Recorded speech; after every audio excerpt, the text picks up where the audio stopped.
Bismillahirrahmanirrahim. Rabbi shrah li sadri wa yassir li amri wa hlul 'uqdatam min lisani. Allahumma shalli wa sallim ala habibika Mustafa Muhammadin wa ala alihi wa sahbihi ajmain. Amma ba'du. Yang sangat saya hormati, sangat kita hormati Kiai Haji Aufal Marom selaku Ketua Yayasan Al Anwar 3, pimpinan sekaligus pengasuh Anwar 3 Kiai Haji Abdul Ghafur. Wonten Gus Iid, Mas Najib, dan yang saya hormati semua dosen, adik-adik yang saya cintai. Saya ini alhamdulillah malam ini derajat saya naik senaik-naiknya. Karena seumur-umur saya ini hanya bangga punya guru Mbah Mun.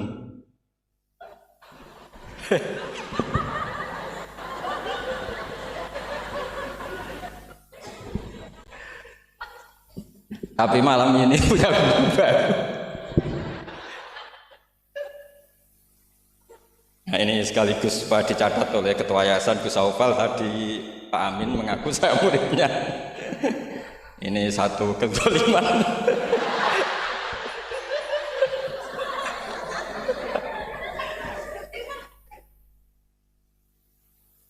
Jadi tapi saya senang ya, karena apa ya, ciri jadi wali itu harus mazlum dizalimi. Jadi saya pastikan tidak balas lah, karena beliau ngangkat derajat saya. Saya tadi pertama bilang ini murid saya Gus Batu, saya senang sekali, seseneng-senengnya. Karena baru ini malam tersial saya. Saya dulu masih ingat ketika Gus Najih di Mekah terkenal alim alamah karena ngarang kitab. Gus Ghafur tahun pertama Mbah Mun muji-muji karena mumtaz di Al Azhar. Jadi beliau-beliau ini heboh karena karir akademiknya. Kalau Gus Amin karena ngelepas kambing di musola.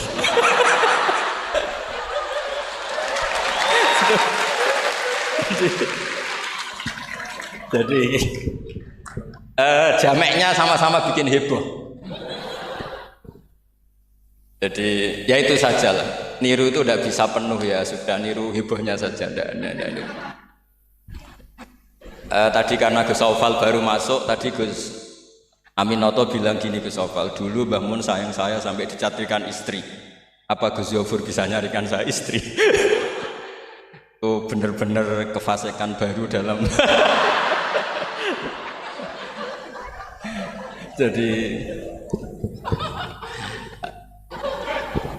Jadi kita rileks saja karena ini apa ya? Guyon itu bagian dari ibadah kelas tinggi. Ya ini betul, saya dulu mengkaji sama Gus Ghafur seperti beliau tadi cerita. Di antara kegiatan beliau kalau malam belajar usul fikih, kita belajar bareng-bareng. Di antara pendapat usul fikih yang menyenangkan kita itu adalah mubah itu wajib. Dan itu saya kenang betul. Izma min mubahin illa wa yatahaqqaqu bihi tarku haramimma. Ayatahaqqaqu bisukun tarku qati wa bisukut tarku qadam. Pasti Pak Amin tidak bisa. Hafal sebanyak ini tidak bisa. Jadi dia itu pelarian karena ngapalkan nggak bisa, ya sudah gojlok saya. Tapi ya tetap tidak level lah, kira-kira gitu. Tidak level, jadi nggak level. Artinya begini ya, malam ini kita guyon nikmati suasana seperti ini dengan Gus Ghafur, dengan Gus Aufal. Malam ini artinya kita ada dugem.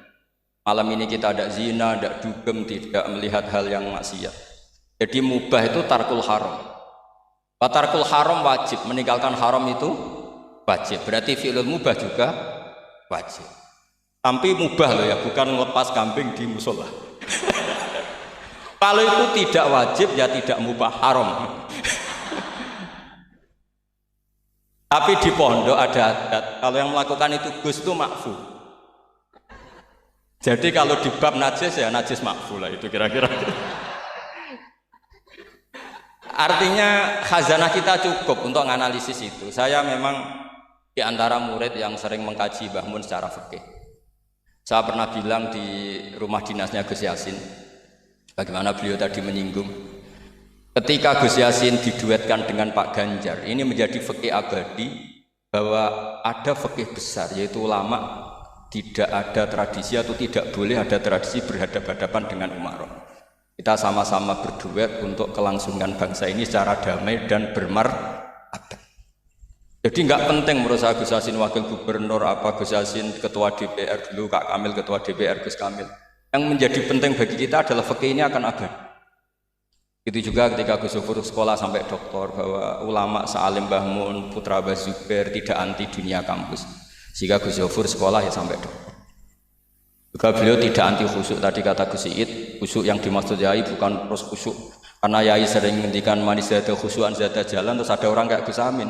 Dia enggak khusyuk supaya enggak dikatakan bodoh. Itu memang cara beliau melawan makalah itu. Kalau beliau khusyuk kan nanti zada apa?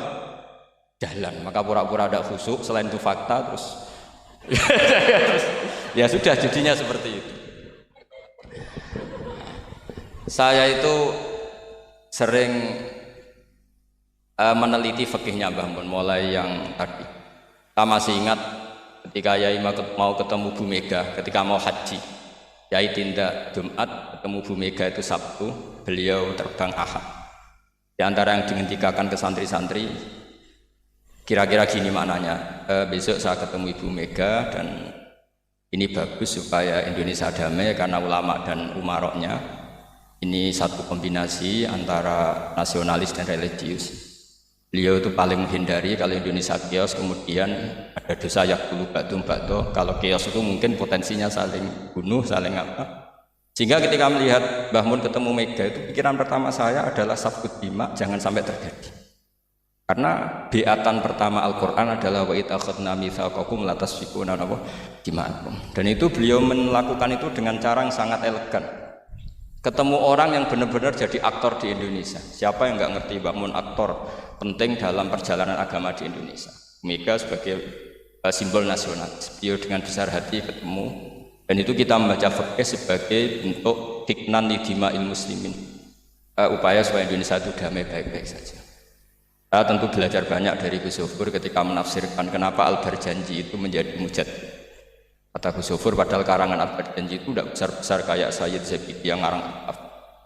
Karena ketika negara lain bingung ya, kata beliau bingung menemukan format Islam, masih perang mencari bentuk ini Sunni atau apa, ribet perang. Indonesia itu terbangan. Betapa indahnya Indonesia, serasa perang terbangan. Ya ini gejolak-gejolokan, ya rileks santai. Sampai saya tidak tahu ini kiai dari mana. Makanya ini sekaligus untuk mahasiswa baru. Terminan dosen Anda ya mulai yang waras kayak Gus Yofur sampai yang kewarasannya kita tidak tahu tapi ya waras. Yaitu tadi Gus Yofur menambahkan Aminoto Setio Garwo. Saya tidak tahu itu tambahnya Gus Yofur apa ada di aktenya, nggak tahu saya. Tapi saya kenal Gus Amin itu lama sekali. Jadi saya tidak perlu cerita kalau beliau pernah ngaji saya karena nanti kasihan. Saya tidak perlu cerita itu karena saksinya lebih banyak beliau ngaji saya ketimbang saya ngaji beliau.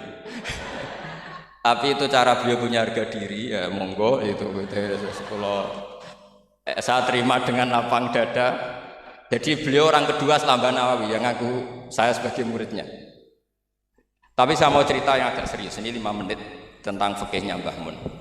Tadi Gus Said bilang termasuk yang tahu banyak tentang karangan Mbah Mun termasuk tentu saya, selain santri-santri yang saya pernah ditanya Mbah Mun ketika film Masjidin Nabawi ditanya, nah apa kowe mbek Gofur kok ngotot aku seneng nulis. Saya bilang nanti biar cucu-cucu jenengan masih melihat naskah-naskah jenengan. Iya kata beliau. Saya masih ingat dawuh Imam Syafi'i. Al-Laits afqahu min Malik illa annahu daya'ahu ashab. Sebetulnya Imam Laits itu lebih ahli fikih ketimbang Imam Malik. Padahal Imam Syafi'i itu muridnya Imam Malik, tapi fil fikih muji Imam Laits. Al-Laits afqahu min Malik. Illa annahu daya'ahu ashab. Tapi sayangnya Imam Laits ini murid-muridnya enggak ada yang benar. Karena tulisan-tulisan Imam Laits ini tidak ditadwin, tidak dimudawwan. Maka kita tidak ingin Mbah Mun yang kita idolakan, kita gurukan, kemudian bukunya tidak mudawwan. Sehingga saya, utamanya tentu putra-putra beliau, mulai dari Gus Ubab, Gus Najih semuanya, termasuk Gus Yofur, itu sangat menginginkan beliau itu memang mentadwin itu. Saya beri contoh misalnya begini, kepandaian Imam Laits dibanding Imam Malik. Imam Malik ketika ditanya apa saja, sok ahli Madinah. Juga kailu ahli Madinah. Semuanya bilang ahli Madinah. Alasannya beliau Madinah adalah muhajiru Rasulillah, tempat hijrahnya Rasulullah SAW. Dan itu nggak ada yang memungkiri. Tapi ketika Imam Les mulai mengirimi surat ke Imam Malik, itu ditulis Sayyid Muhammad di Syariatul Wal Khalidah. Itu beliau, oke, Anda orang alim, saya ngakui Anda alim gini-gini. Tapi Anda ada yang lupa bahwa ashabu Rasulillah tafarraqu bil buldan. Ashabnya Nabi ini kemana-mana. Di Irak, di situ ada Sayyidina Ali, hidup di Najaf, diikuti oleh Abdul bin Mas'ud. Di Mesir ada Abdul bin Amr bin As, ada Amr bin As malah. Di Mekah ada ini. Dan semua mereka ini menciptakan satu kultur, dan kultur itu tidak sejengkal pun beda dengan yang ditanamkan Rasulullah SAW. Maka tidak bisa dikatakan kalau kultur itu harus kulturnya orang Madinah.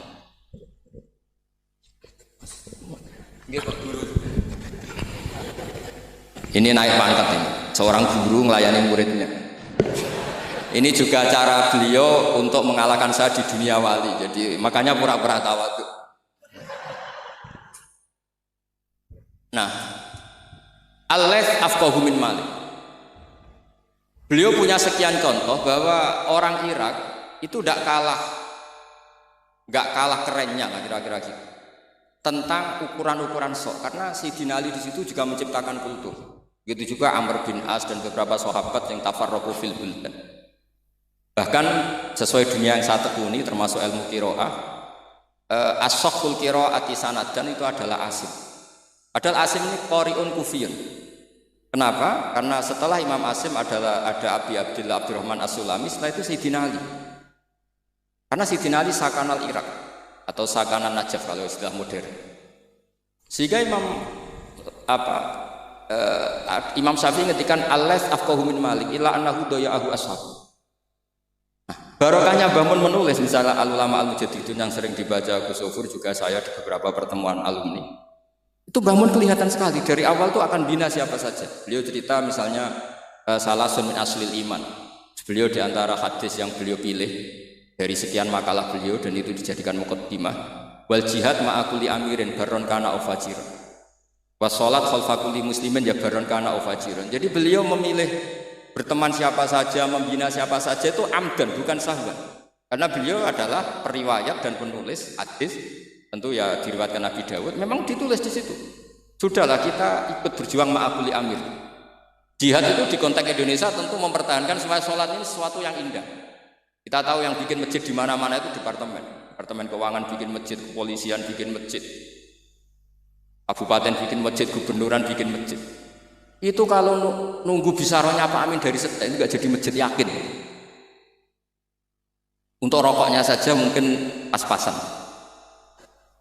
Tapi barokahnya kita berjuang ma'al kulli amir. Para umarok dibina, beberapa kiai mulai zaman Mbah Hasyim sampai dulu Mbah Hasyim yang bina Pak Karno. Sampai era Mbah Mun, akhir-akhir Pak Harto juga beliau pernah ditimbali di istana, sampai Pak SBY, sampai Pak Jokowi. Sehingga aura keislaman itu ada di mana-mana. Departemen berkebutuhan ngaji. Bahkan Gus Sofur pernah cerita, saya pernah beliau diundang di kantor pusat PDI untuk ngaji. Gak kebayang. Pertama Gus Yassin daftar di KPU yang ditanyakan, Bang, gue tenang, mau ngimami sholat sampai Pak Ganjar. Nggih, Mbahmu seneng sekali. Ada komunitas yang kayak sholat tuh jadi ukuran. Saya meskipun nggak nangis di depan umum kayak Gus Amin tadi, saya juga heran kok bisa nangis. Itu saya heran betul, dan saya tetap husnudzon itu asli. Ya agak memaksakan husnudzon saya, tapi ya sudahlah saya husnudzon kalau itu asli. Itu saya sering nangisi fikihnya Mbah Mun. Di antaranya adalah saya pernah sejagongan sama Gus Hasib bin Wahab, termasuk pendiri NU Wahab. Saya cerita prestasi Mbah Hasyim, Gus Mbah Wahab, Bisri Sansuri, juga beberapa kiai Ahmad Siddiq, Wali Maksum, sampai cerita Mbah. Bahwa para kiai ini berhasil menciptakan satu entitas agama menjadi tolok ukur. Jadi barokahnya mereka berjuang secara tadrijan, secara gradualisme, secara proses. Sekarang itu calon bupati kok tidak sholat, itu tidak keren. Dan tidak dipilih. Gubernur kok terkenal tidak sholat, itu pasti tidak dipilih. Artinya kiai ini berhasil, bahkan nilai-nilai politik pun harus bersama nilai-nilai apa? agama. Pejabat kok ketahuan selingkuh itu habis. Artinya nilai-nilai yang menurut agama mungkar, satu hal yang buruk, itu juga buruk di perspektif politik Indonesia. Jadi dan itu tanpa bikin negara ini terus kayak jadi negara Islam. Kurang apanya coba ijtihad guru-guru kita yang luar biasa. Saya pikir sampai di sini aja, nanti moderator biar balas saya supaya saya